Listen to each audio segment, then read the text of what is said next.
Di Gias 2025 dan ini adalah hall 1 yang biasanya diisi sama karoseri-karoseri, tapi sekarang karoseri-karoseri itu dipindah ke hall 11. Saya nggak bakal bahas bis-bisnya karena udah pasti dibahas sama youtuber-youtuber kayak Mas Andriawan dan yang lain-lain. Tapi sekarang saya bakal bahas keunikan-keunikan yang ada pada bus-bus terbaru di Gias 2025. Ya, harusnya di sini nih karoseri nih, biar megah banget, biar mewah banget. Di sini tetap ada satu bus, ya ini Avante terbaru punya Bagong, tapi ini itu ada di bootnya Hino, bukan di bootnya Tentrem. Akhirnya kita sampai di boot karoseri dan kita disambut sama Laksana. Ya mungkin kalian udah pernah lihat ya, dan udah lihat dari minggu kemarin liputan-liputannya. Tapi saya cuma bahas yang unik-uniknya aja sih. Pertama di topinya. Ini topinya aslinya nggak kayak gini, ya udah dibahas juga sih. Saya udah kelamaan tapi nggak apa-apa lah buat liputan-liputan. Ini juga baru di ininya, bagian selendang, dan yang unik adalah di bagian dalam yang kayak kereta. Kita lihat.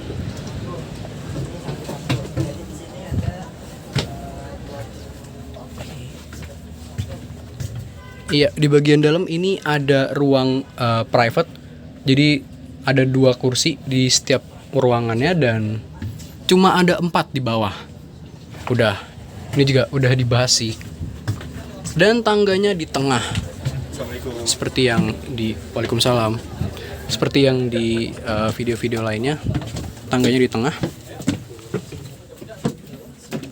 Cukup panas ya di sini ya. Jelas sih karena ini di luar.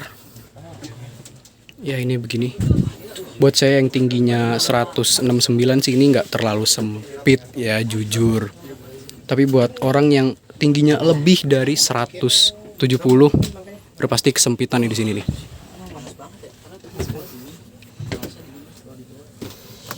Oh ternyata tetap mentok ding. Buat saya yang 169 emang cukup mentok. Tapi masih oke lah, karena kan kita kebanyakan buat duduk ya daripada berdiri di unit ini. Kalau untuk ruang kaki sih oke-oke aja.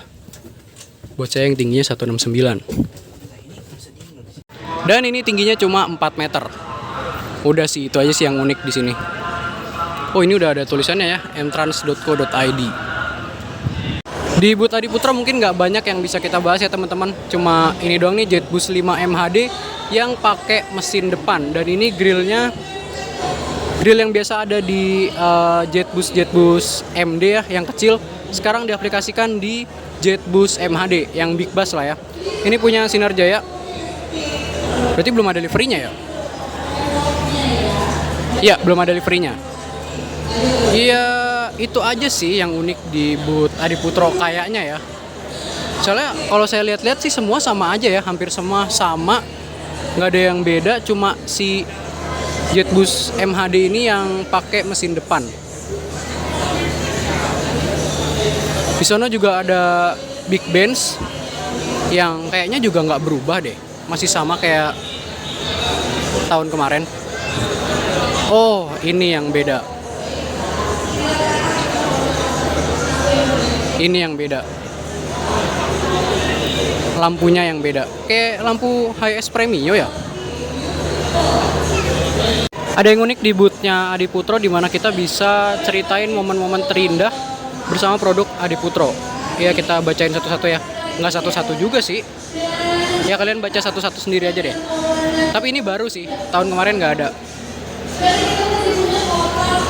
Ya ini isinya kebanyakan harapan-harapan sih ya, bukan ke oh bener. Apa yang ingin kamu lihat di Gias 2026 di boot karoseri Adiputro?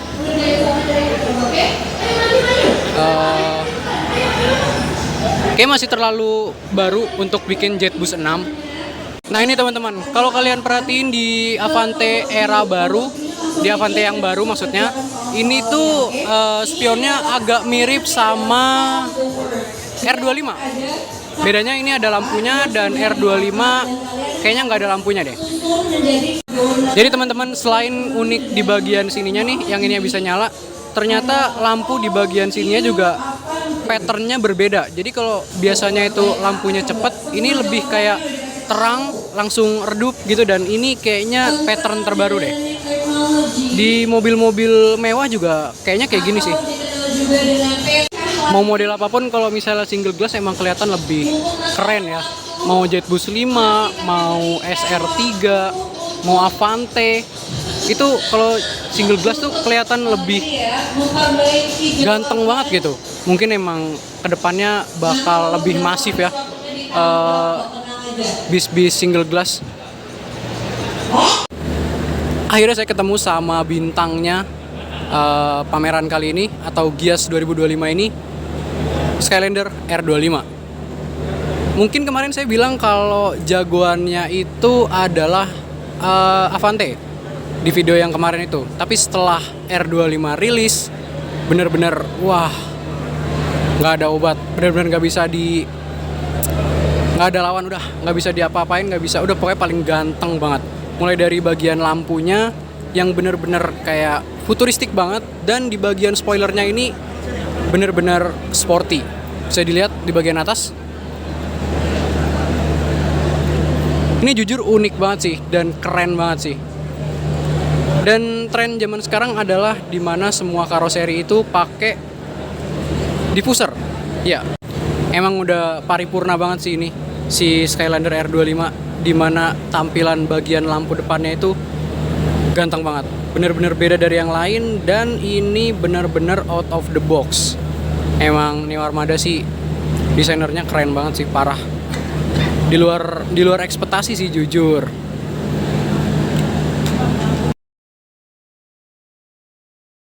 Sekilas teman-teman, lampunya R25, Skylander R25 itu mirip banget sama Chery J6. Karena di sini ada kayak apa ya? Janggut mungkin ya, janggut sini terus langsung ke sini. Bedanya lampunya cuma sampai sini, nggak ke sini. Kalau R25 kan full ya, dari sini sampai ke sini. Tapi kalau Chery J6 ini nggak, cuma sampai sini doang. Tapi mirip sih, tapi nggak mirip juga. Tapi mirip. Tentu aja favorit saya adalah bagian dari lampunya. Dan ini nih, ada kayak sedikit tonjolan gini yang bikin bumpernya ini kayak kelihatan punya winglet, yang sebenarnya ini tuh bukan winglet. Ya built-in lah, tapi ini bukan winglet sebenarnya.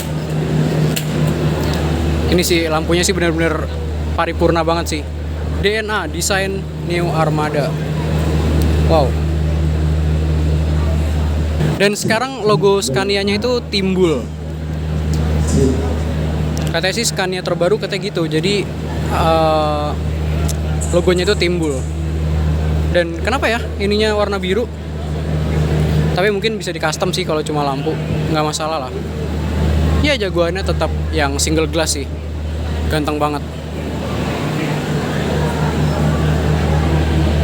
Nah ini teman-teman bisa diperhatikan di bagian spionnya itu mirip sama punya Avante, agak mirip sih, jujur agak mirip sih. Bedanya ini nggak ada lampunya, tapi kalau Avante itu ada lampu kuningnya, DRL gitu. Ini emang lagi model ya, dimana selendangnya ini nggak ada di bagian kaca. Ini selendangnya cuma di bagian sini, dan batang spionnya ini, wah keren sih ini batang spionnya sih. Kayak model-model CNC gitu loh. Jadi batang spionnya ini nggak full yang ditutup, tapi ada rongga-rongganya gitu. Bisa kalian lihat. Jadi bukan yang full ditutup gitu. Sebuah detail kecil yang diperhatikan banget sama Neo Armada adalah di bagian tutup bagasinya, dimana ini ada dua, tapi yang buat penguncinya itu yang di atas ya. Kalau yang di sini itu buat meraih waktu bagasinya lagi naik. Kalau misalnya nggak ada bagian kecilnya kan dia susah ya buat menggapai. Kalau orangnya tinggi sih nggak masalah ya, tapi kalau orangnya yang lumayan kurang tinggi, ini membantu banget sih. Nih ya, kita lihat dari jauh. Jadi ada dua. Jadi di sini satu, sama di sini satu. Ini detail yang wow, keren banget sih. Berita selanjutnya datang dari driver kondang PO dengan logo Menara Kudus. Pak Bro dari skuad Menoro Rauro Mundure telah mengumumkan kepindahannya ke PO yang saat ini sedang panas di setiap jalurnya, M-Trans. Hal ini tentu aja mengejutkan kita sebagai mania karena seperti yang kita tahu, di era modern saat ini di mana bus sudah tidak melewati Pantura dan lebih banyak melewati tol Trans Jawa, bisa dibilang Paradise 065 adalah artis kondang PO yang berpusat di Kudus, Jawa Tengah ini. Kalau dulu zaman Panturan sih kita kenal banyak artis di PO ini ya, kayak New Tato 505, La Samba, Sang Pemimpi, Batavia, dan masih banyak lagi. Namun di era sekarang, di mana citra sebuah PO sangat terpengaruh oleh tren media sosial, Paradise 065 dengan driver Pak Bro lah yang menjadi top of mind ketika kita membicarakan PO asal Kudus ini. Namun hal tersebut harus berakhir segera setelah Pak Bro mengumumkan kepindahannya ke PO dengan branding luxury ini.